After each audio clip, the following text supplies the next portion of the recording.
Ар бир сыноонун артында жакшылык бар. Кыйынчылык жеке бир адамдын башына эмес, мамлекетибизге түшүп турганда элибиз биригип, ынтымак менен колдон келген жардамыбызды аябай аракет кылсак, башка түшкөн кыйынчылыкты жеңебиз. Биздин бүгүнкү каарманыбыз Аярзат коомдук бирикмесинин төрайымы Чынара Мамажакупова да ушундай ой пикирде карманат. Анткени биргелешип жабыла көтөргөн жүк жеңил болот. Чынара Мамажакупова жазында башталган карантинде да өлкөнү түрө кыдырып, муктаж үй бүлөлөргө жардам берген.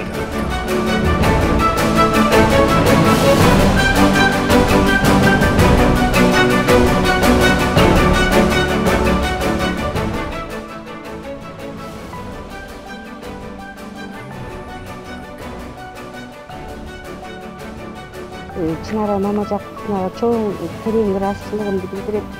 Биздин башыбызга ушундай кыйынчылык түшүп турганда ушул кайрымдуу болуп бизди ушундай жерде таштабай бизге ушундай көмөк көрсөтүп атканыңыздарга Алла ыраазы болсун. Алла ыраазы болсун. Чынара Мамажаковага аябай чоң ыраазычылык билдиребиз. Ушул бизге кабар алып берип койгон белектерине аябай чоң рахмат. Кыйын кырдаалда мамлекетти карап отура бербей, колунан иш келген, эл жерине кайтыгер карабаган адамдарга коомубуз муктаж. Учурда жардам бере алам деген ар бир жараныбыз четте карап турбашы керек. Бирөөнү бирөө көрүп, ушундай жакшы иштерге барат деген жакшы ойлорубуз бар. Ошондуктан баарыңыздарды чакырып кетебиз. Бирибизди колдойлу, бирибизди коргойлу. Өлкөбүз өз кармандарын билиш керек. Өзгөчө Бишкек шаарында абал өтө курчуп турганда, күн санап оорудан көз жумгандар көбөйүп жатканда, үйдө баш калкалап жатып калбай, эл үчүн жан үрөгөн инсандарыбыз жүрөк жылытат. Мен баардык ишкерлерге кайрылат элем.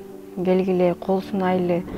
Мындайда бир эле мамлекетти карап отурганда бул жерде азыр өтө көп жоготууларга душар болобуз.